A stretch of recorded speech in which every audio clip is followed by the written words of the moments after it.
So in this video, I'm going to be showing you how to set up Runtime Virtual Texturing to enable blending objects into your landscape surfaces. Now, there are quite a few videos out there that do cover this, but I've noticed they actually, at least the ones I've looked at, miss a couple things, and there are also some extra things you can add on top of the blend to make it look a little bit more natural and just give you control over it. So I'm going to be showing you all of that here in this video. So what we're going to start off doing is going and actually creating the virtual textures. So in order to do this, you need to enable Runtime Virtual Textures in your project. So go to Edit, Project Settings, start typing in Virtual Texturing. You'll see there's a Virtual Textures subsection. Under this, you want to enable Virtual Texture support, and then I also recommend enabling Virtual Texture Light Maps. Another thing we're doing, because we are using AO, and it'll come in a little bit later in the video, is to make sure that you have static lighting disabled. So in your project settings, also look for Allow Static Lighting and disable that. Okay. And then you'll be ready to go. You'll want to restart the editor once you make those changes. And I recommend making those changes before you import any assets into your project. If you don't, you'll have to manually go in and change the existing textures to be virtual textures. Now you'll know whether or not they're set up as virtual textures if they have this little VT in the bottom corner of the icon. If they do not, then you have to double click them to open them up and look for virtual textures and enable virtual texture streaming. You can also do this by selecting multiple assets. So if you want to go over into your content folder, for example, look for texture, select all, and then you can go in and right click with all of them selected, asset actions, and then edit selection and property matrix. So when you do this, you can just select all here. Same thing. Look for virtual texture streaming, check that, and it'll enable it on all those textures you have selected. All right. And let's create our virtual texture. So I'm going to go over here into this textures folder that I already have. Under here, I'm just going to create a new folder and call this one RVT for Runtime Virtual Texture. And then once I'm in here, I'm going to right click, go under Texture, and Runtime Virtual Texture. If you do not see this, then you haven't enabled virtual texture support in your project or you haven't restarted yet. So I'm going to create one of these. And I'm going to create one more. You can duplicate, but I've actually run into some issues with duplicating Runtime Virtual Textures, so I'm actually just going to create these two separately. I'm going to call this one RVT_surface. This will pick up the color, specular roughness, all that good stuff. And this will be RVT height. Now you can also add in an RVT displacement, which is supposed to pick up the displacement values, but I haven't really noticed it making any difference. So for the point of this video, I'm not going to do that. So once you create these, if you double click on either one of them, you can see that by default, the virtual texture content is set to base color, normal, roughness, and specular. So it's picking up the main surface detail. You can also change the size of the virtual texture in tiles, the size of each virtual texture tile, and then the border padding for each of these tile textures. I recommend keeping all this at default, but if you want to tweak the values, you can. This will essentially give you slightly higher res projections, because basically what it's doing is taking the entire surface that you're sampling and then projecting it into your object's material. So the higher resolution, the more detailed it's going to be, but I'm going to show you why it's not really necessary to tweak all that. Okay. So I'm also going to load up the height RVT, and one thing we do need to change in this is the virtual texture content to world height. Okay, and if this were a displacement, you would set that to displacement, but we're going to set this to world height. This is essentially saying get the world height value from the asset that it's virtualizing the textures from, and then use that to apply the offset and everything like that for the virtual texture on your object. Cool. So once we do that, we also want to go in and create our virtual texture volumes and then assign these virtual textures to the landscape. So I'm going to select the landscape actor itself. So I've already created a landscape and I've applied a standard material to it. This isn't using any landscape layers or anything like that. It's just a standard material with landscape coordinates. If you need to know how to set that up, I'm going to be doing a video on that later, but just treat it as a standard landscape. Now, another thing you'll notice in this material is it actually is using nanite displacement. I already went over that in another video that I created, using the same material. I'm just applying it to the landscape with landscape coordinates for the tiling rather than texture coordinates. This will fix any issues with the displacement being too high.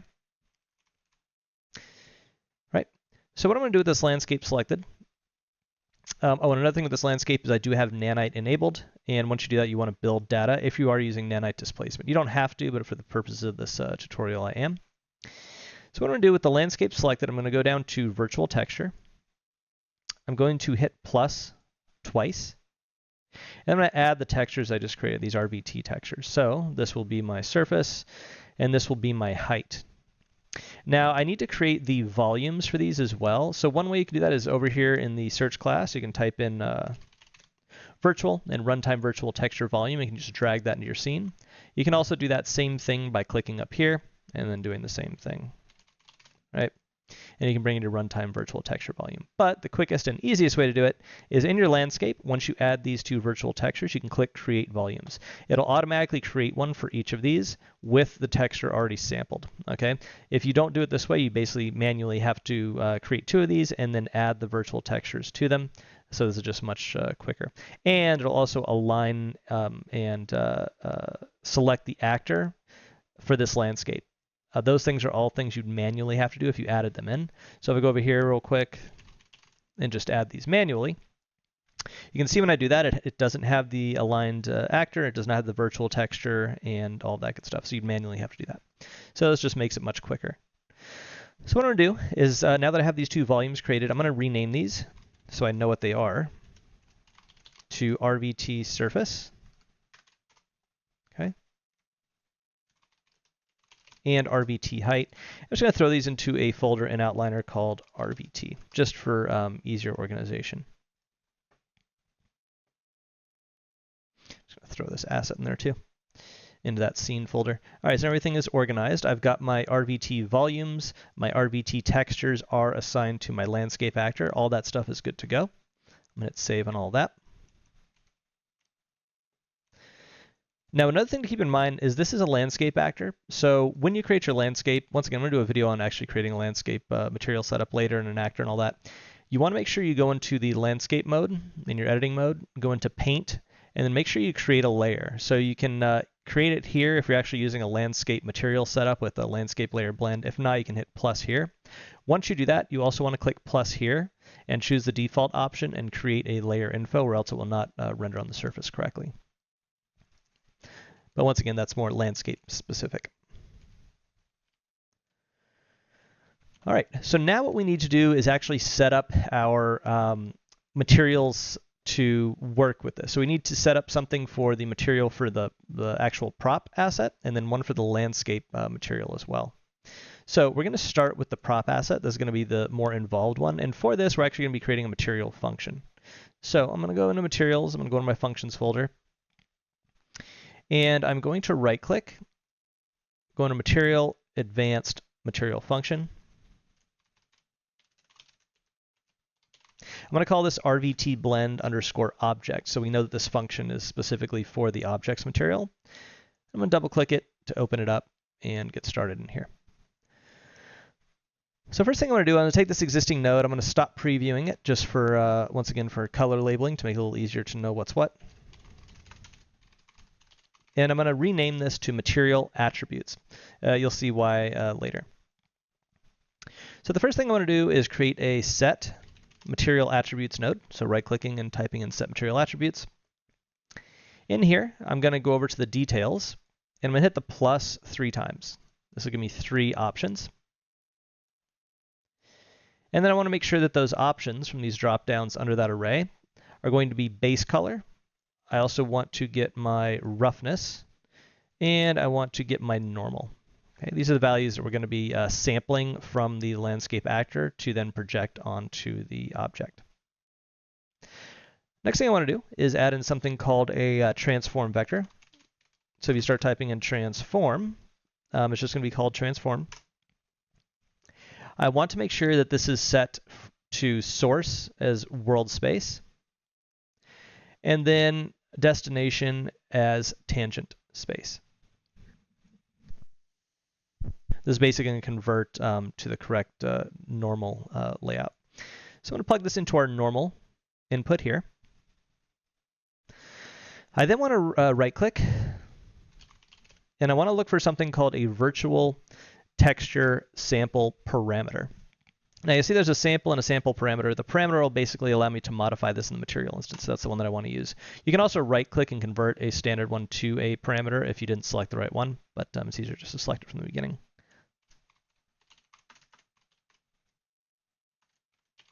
I'm going to call this texture RVT surface. Once again, I'm using space pipe space in between those just to delineate it. I'm going to put this in a group called A textures. And I want this to come up after my 3 surface textures that I'm using already. The channel packing that I'm using is albedo and specular in one texture, then I'm using metallic roughness, ambient occlusion, and height in another texture, and then I have normal in another texture. So this is going to be sort priority of 3 because we're starting at 0, 1, and 2. We're already taken up, so we're going to start at 3. So what I want to do is take this transform vector. I'm going to plug this into the normal output. I'm going to take roughness, plug this into roughness over here, and then base color into base color, right? So it'll look just like this. Okay, so what this is doing is taking the surface texture from the landscape actor, the one that we created to sample the surface information, so the base color, roughness, all that good stuff, and the normal, and then it's outputting it into this, which we'll get to in a minute. So now what I want to do is set this virtual texture. So you could set this as a default texture like I do with my other ones, or you could set it as the texture here. One of the reasons you want to be able to change this is if you have multiple landscape actors, you're going to have a multiple textures and volumes for the runtime virtual textures, one for each one of those. And then you have to change that in the material instance for any objects that are sampling that landscape actor. So you essentially have to create a new material instance, swap those textures out for that specific landscape, and do that whole setup for each landscape separately, and then apply those to those assets that are on that specific landscape. So just keep that in mind. All right, so I'm going to set this as the default surface texture. So I'm going to go back in my textures, RVT, grab this surface texture here. I'm going to plug that in. Okay, I'm going to hit save. It's always good to save pretty often. Okay, so this is basically going to get our landscape surface. So I'm going to comment this out by pressing C with all these selected. I'm just going to call this get landscape surface. I'm going to set the font size to 12 and the color to 0. Okay, so we have that separated out. And now I'm going to create the blend operation. Now the blend operation is a little bit more involved. There are a lot more nodes. So I'm going to start by creating a static switch parameter. So I'm going to type in switch, static switch parameter. I'm going to call this RVT blend. Basically what this will do is allow you to have the option of whether or not to use RVT blending, because there might be some prop assets where you don't want that enabled for them for whatever reason. So you can disable that and still use the same master material for all of your props. I'm going to plug that into our material attributes. I'm going to put this into a group. I'm going to call this one CRVT blend, sort priority of 0 for this one. Okay. And now what I want to do is I'm going to create something called a blend material attributes. Right click, search for blend material attributes, put that here. And I'm going to take the true value and plug it into here, because if we are using the blend, we're going to use this blend material attributes. The A value will go into our set material attributes that we created up here. And I'm going to right click and look for something called an input function. This is going to basically be a pin or a material function when we have it in the master material that we can plug something into. So this one I'm going to call material attributes as well. I want to change the input type of this to material attributes, so it knows that that's what it's receiving. So priority can stay as 0. I'm going to plug the B value into that of this blend material attributes. I'm also going to take the false value of this switch parameter and plug it into there. So essentially, if this is set to false, which it is by default, it will not use RVT blend, so it'll completely ignore this node and these nodes up here and go straight into this node and whatever's beyond it. Okay, so I'm going to save that. Now what I'm going to do is create a 1-. So a 1- is essentially an invert, or as close as you're going to get in the material system. I'm going to plug the alpha of this blend material attributes into that 1-. I'm then going to create a multiply by holding M and left clicking, plugging that 1- into it. I'm going to create another 1-. In this case, I can just duplicate this one. I'm going to plug the A value of that multiply into that, And I'm going to look for something called a saturate node. Put that in here. And the B value of that multiply will go into that saturate. Now what I'm going to do is I'm going to duplicate this saturate, put it over here, plug the 1 minus into that saturate. And I'm going to create another multiply and plug this saturate into that one. Separate these a little bit so it's a little easier to see what's going on.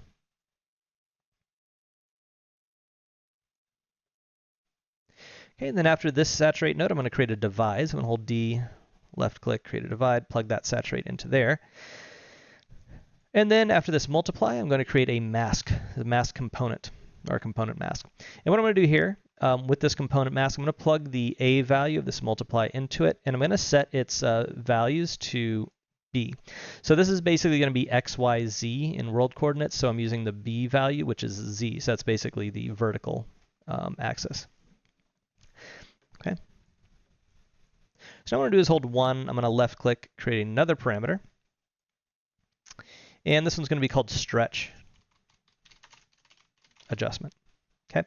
So what this is going to do is basically control the stretching along the sides of objects that it's blending with. This comes in handy in certain use cases, so it's good to have. And I'm going to set the default value of this to 2 and maximum slider value to about 10.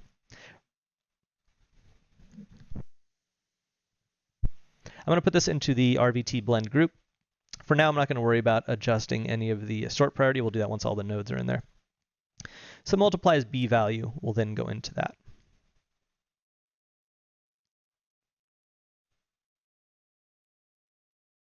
Cool. So the next thing I want to do is create another multiply and put this one here. This divides B value will go into that multiply. I'm also going to create a subtract here.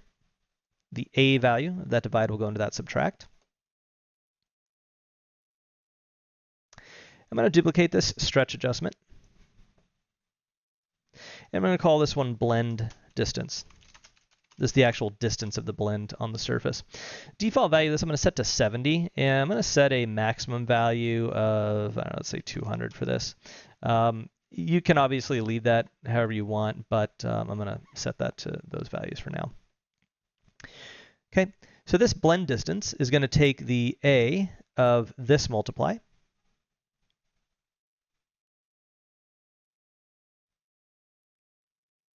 I'll bring this subtract over here. And then what I'm going to do with the rest of this multiply is I'm going to add in something called a contrast preserve color. This is going to allow me to adjust the contrast of a mask that we're going to be using. So in most people that I've seen set this up, they plug this straight in this blend distance, which is fine. It gives you a gradient. You can also adjust the threshold of it and all that. But what we're going to do here is add a mask on top of that gradient so we can give it a little bit more noise and all that stuff for the blend if you want to utilize it. Okay, so the B value of this multiply will go into this this contrast preserve color. I'm going to duplicate this blend distance again over here. I'm going to call this one blend mask contrast. I'm going to give it a default value of 0.5 with a maximum value of 5. Essentially, this will allow you to control the contrast and intensity of the blend mask that we're going to be adding onto it. So this contrast preserve color, I'm going to put the contrast value into here. And I'm going to need a texture sampler to go in here. So what I'm going to do is grab from my textures resources. I have this blank VT here. I'm going to make a duplicate of this. This one does not need to be virtualized. So I'm going to duplicate this. I'm just going to call this blank. I'm going to double click this one. And I'm going to uncheck virtual textures. So once again, just finding it, unchecking it for this specific asset. Now the reason I'm doing this is because the mask I'm going to use is not using virtual texturing, and it exists in the engine content, so it won't work if it's attached to a VT. Okay, so going back to my function, I'm going to take this blank and just drag it in here. I'm going to right-click and convert this to a parameter. And I'm going to call this RVT, or texture RVT blend mask. Okay. Now, since it's going to be a mask black and white, I'm just going to sample the red color of this. Okay. Now for this, I'm going to throw this into a group called A Textures, just like we did with this one. But we're going to be having a height value in here as well. So that'll be sort priority number 4. So I'm going to call this sort priority number 5. So it'll come after all those. Now another thing I want to do with this is be able to tile this, right? So I'm going to add in a multiply. Actually, I'm sorry, in this case I'm going to add a divide, because it's going to be world space. So I'm going to hold D, left click, plug my UVs into that. I'm going to create another mask. I'm going to leave the component mask default values of R and G, that's X and Y, so that'll be horizontal space. And then I'm going to plug the A value of this divide into that mask. And I'm going to look for something called a world position. So this gets the absolute world position. You can pull either X, Y, Z, X, Y, or Z, right? So in this case, I'm just going to mask out my X, Y, Z. I could also just plug this into X and Y if I wanted to. So if I want to get rid of that mask RG and just plug it into there, I can do that as well. And for the purpose of this tutorial, I'll just do that. That should work just fine. And then with that divide, I'm also going to duplicate this blend mask contrast. I'm going to call this blend mask tiling. I'll give this a default value of 512 because this is going to be world space. So it's essentially going to be units rather than scale parameter. I'm going to set the max slider to 0 because we don't have any cap on that. So the divide will go into that. Okay. So it's essentially dividing this tiling value by the world position. Cool. So now that all that is set up, I want to go back to my subtract node over here that we kind of left hanging. And I'm going to create a couple more nodes here. So I'm going to take all these nodes, just slide them down for a second so it's a little clearer to see what's going on. So I'm going to add in a multiply by holding M. I'm going to add in an add by holding A, left clicking for both. I'm going to take the B value, plug it into this multiply. I'm going to take the A value and plug it into this add. Then I'm going to create another subtract. And I'm going to create another mask. Now for this component mask, I'm going to change this to Z only. So I'm going to choose the B value. And what I'm going to do is take this add. I'm going to add this subtract with this mask. This multiplies A value. Will also go into the mask. I'm going to duplicate this blend distance, bring this over here.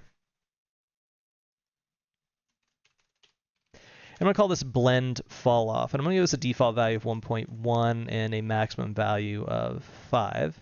Now essentially this can control the sharpness of the fall off of the blend, right? So the multiplies B value will go into that. Okay, so now what I want to do is I'm going to right click and look for something called an object bounds.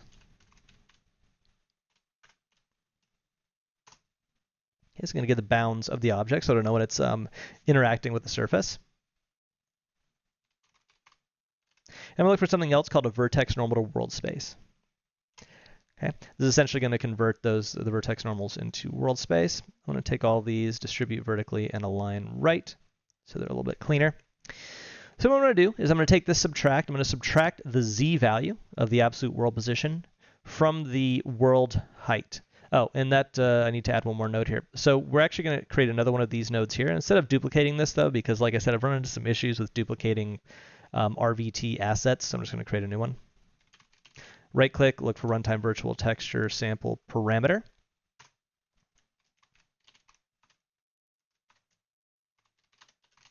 Okay, and in this case, I'm going to call this one Texture RVT Height, right? So this one has a sort priority of 3, this will have a sort priority of 4, and it will go back into that textures group. I'm going to move these nodes down here, bring this one up here. And I'm just going to distribute and align these, vertical and right. So now I'm going to take the subtracts B value here, and I'm going to subtract the world height. So this is going to subtract the world height from the world, absolute world position's Z axis. And then this mask B is going to go into the object bounds. So it's going to mask everything by the bounds of that object based on the blend fall off and all that good stuff. And then the vertex normal to world space, vertex normal to world space, this is going to plug into this other mask that we have way over here. So it's basically the mask that we're multiplying the stretch value by. So what this is going to do is basically offset those vertex normals to compensate for the stretching that's going to happen on the sides of a surface. Okay. Right, so that should be our entire setup. I think everything looks good. I'm just going to go in and sort and organize and align a little bit here. So I'm going to align these right. Align these right. Essentially any of the nodes that are kind of on top of each other, even if they're kind of far apart, I want to align them together. Just makes things look a little bit cleaner when you're trying to read the whole graph.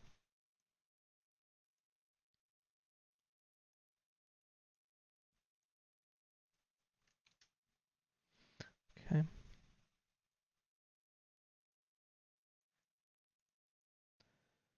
Right, all of that looks good. So I'm going to bring these nodes closer together now.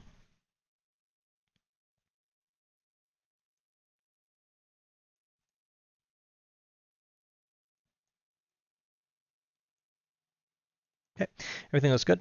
So now what I'm going to do is I'm going to comment these out as well. So I'm going to select all these nodes, hit C on the keyboard to comment them out.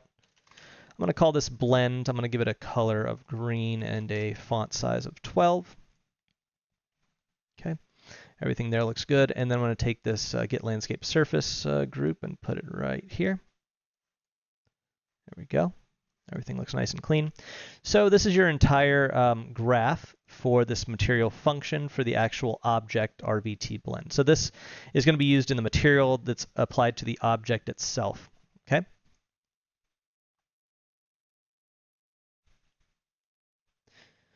All right. So I'm going to close this out. Actually, I'm going to find this in the content browser first. So I'm going to hit the little folder with the magnifying glass icon to find it in the content browser. All right, so now I'm going to go and load the material, the master material for our object. So I'm going to double click the instance. I'm just going to select the object in the viewport because I don't want to deselect this. I just want to keep it available to drag in. It's just going to make things quicker. So I'm going to double click the material instance from selecting this asset in the viewport and just double click the material icon for the instance in the details for it. From there, I can double click on the parent. So if you go under General, it shows Parent, Master Prop. I'll load this up. And this is what my master material for the prop looks like. So it's basically just using a material function for all the textures. So if I double click this textures PBR, you can see the layout here. So it's using my standard channel packing that I've set up. So it has albedo specular in this texture. It has metallic, roughness, ambient occlusion, and height that are channel packed RGBA. And then it has a normal texture. All these have pins going out that are then being pulled into this setup here. So in order to use the material function I just created, we're going to have to add something else in here. So I'm going to take this RVT blend object function that we just created. I'm going to drag it in here. Okay. And once again, this is the one that we just finished creating. Now you can see on both ends of this, I have material attributes. So I'm going to take this group over here that I've created. And just to make things a little clearer to see, I'm going to disconnect all these. So I'm going to hold Alt and just click on all these pins. Okay. I'm going to go over to this node. And in the Details panel, I'm just going to say Use Material Attributes. Now I can do it this way. Another thing I could do is uncheck this and then use a break material attributes and break them back out. So I'll show you how that looks as well. So I'll do that first. So we'll just keep this not using material attributes. So what I want to do is right click. I want to get something called Make Material Attributes. And basically from here, I'm just going to plug in those pins. So base color to base color, metallic to metallic, specular to specular, roughness, normal, and then my ambient occlusion, right? Now from here, I can plug in the material attributes this way. Now I can find a break material attributes node, add that in. And this is basically going to do the same thing going the opposite direction. So it's going to take all those material attributes, break them out, and then I can plug them in this way if I want to.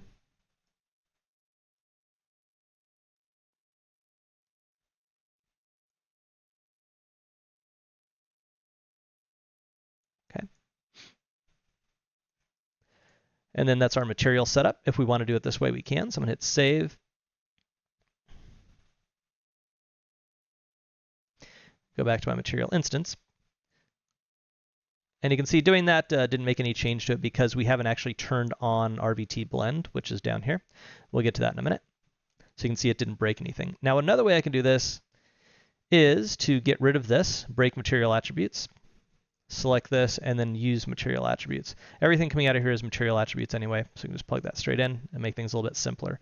The only reason you would want to do it the other way is if you had some other things that you wanted to plug in between, but it's not really necessary. So I'm going to hit save. Go back in, and you can see it didn't change anything, right? Cool. So now what we want to do is go in and enable RVT blend. So I'm going to check this, and I'm going to check this. Okay, so RVT blend is currently working, but we haven't actually assigned anything to it. Now, or we haven't actually set up the landscape material to read into it just yet, and I'll show you how to do that in a second. But before I do that, one thing we also did not do is add in the RVT height or the blend mask. So I'm going to go back in and do that. So I'm going to go back into our RVT blend material function here. I'm going to go to our height, and I'm going to find our texture. So I can just go to the surface one that we have, find that in the content browser, click on my height, and then add that height to it. And you can see it changes to world height. That's what it's reading. Now for this blend mask, you could just leave it blank, but for the purposes of the tutorial, and change it in the instance. But for the purposes of the tutorial, I'm going to go into this engine folder on the left. I'm going to filter textures. I'm going to search noise with the textures filtered. And from here, I'm just going to grab this tiling noise 05. This just comes with the engine, regardless of whether or not you have starter content. Okay, and I'm going to add that as our mask. I'm going to save this. Go back into our instance. And now you can see those values are populated. Now you'll notice that these textures here, the RVT textures, are not actually showing anything because we haven't actually applied them to a material yet, so they're not being rendered into. So that'll be the next step. You can see that we are already getting the blend here, that black value you see over the surface, but it's not actually picking up any information yet, and I will show you why when we go in and create this next setup. So I'm going to close all that, and I'm going to go into our landscape actor and load up the material for that. Okay, so this is the instance. So from the instance, I'm going to double click the parent under general, expand this. Now in here, we need to add a group of nodes as well. Now this is much more simple of a setup than what we just did. It's only a few nodes that we have to set up. So I'm going to right click and look for something called virtual texture. And for this is going to be a virtual texture output. So this is going to be the output from this material into the virtual texture. From here, the first thing I want to do is get absolute world position. So I'm going to type in world position. The world height from this will go into the Z value of this absolute world position.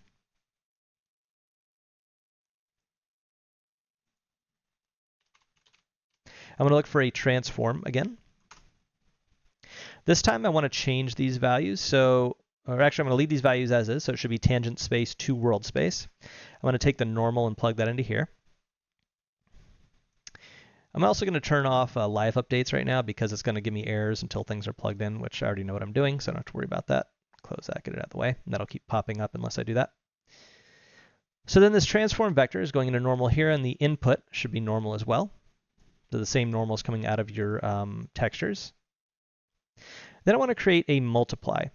So you could just put base color into base color, but the problem is you don't have any inputs for ambient occlusion, and we are using ambient occlusion. So if you have ambient occlusion on your landscape surface, but you don't, and you're using it on your prop, when it goes to blend in those values, there's going to be a discrepancy because it won't have the AO when it blends into your prop. So you'll get this hard line, and you don't really want that. So this is basically going to allow you to continue using the ambient occlusion and have it blend correctly with your object.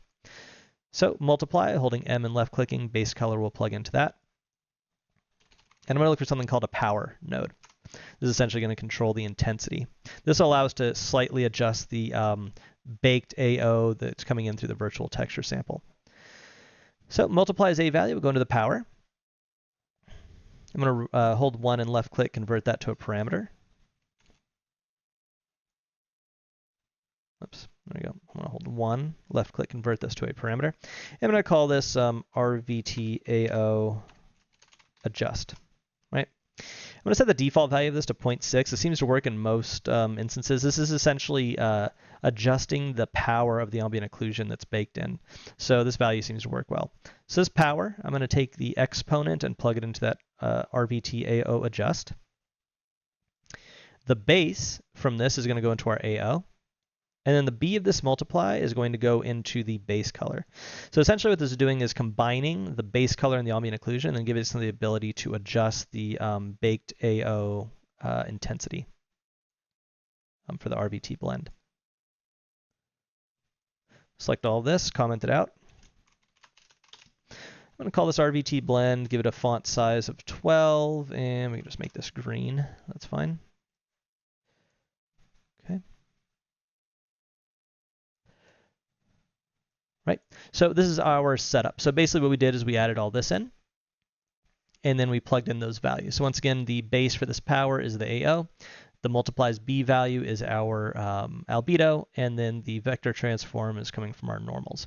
And then they plug into these values here. I'm going to hit save, which will get rid of that error up there. It's going to say there's an error because it hasn't recompiled yet, because I have live preview off, and then it'll go away once it's saved. Save it again.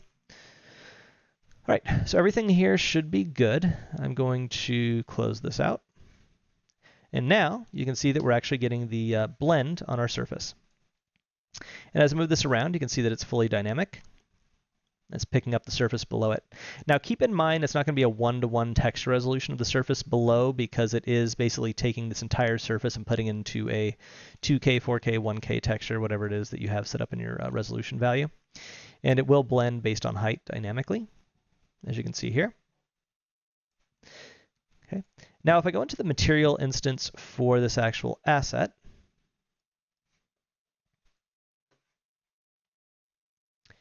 and I go into my RVT blend values, one thing we did not do is adjust the order of these. So I'm going to do that very quickly. So I want them to be in a specific order. So RVT blend is already set to 0. It's always going to be at the top because it is a switch, and that's what I want it to do. So first thing I'm going to do is blend distance will be 1. Blend fall off will be 2. Stretch adjust will be 3. Blend mask tiling we can set to 4, and then mask contrast we can set to 5. Okay. I'm going to save this.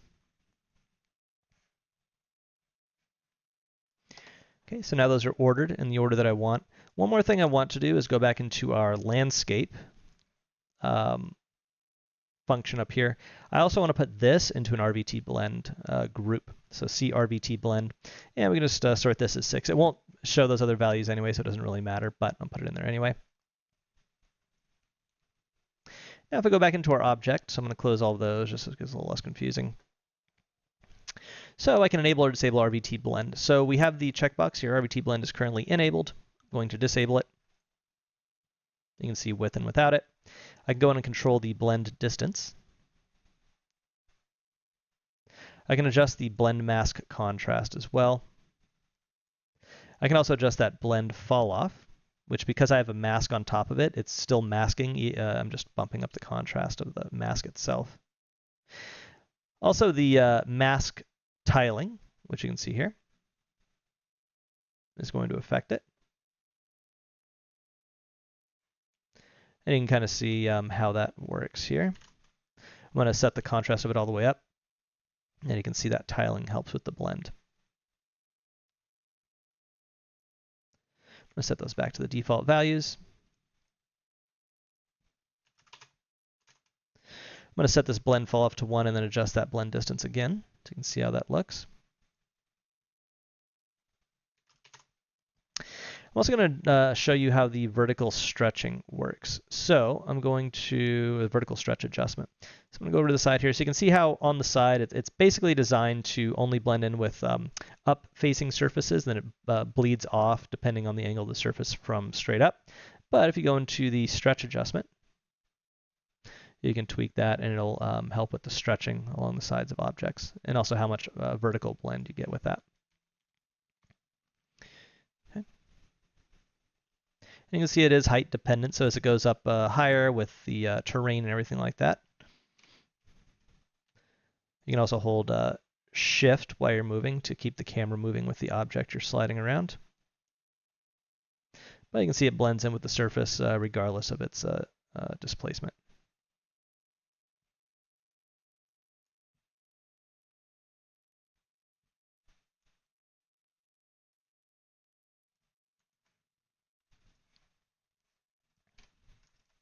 Okay. Right. And you can see that blend working on the surface.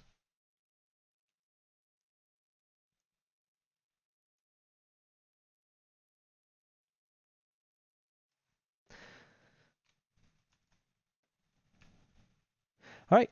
Hopefully you found this video useful. If you have any questions, please ask me in the comments.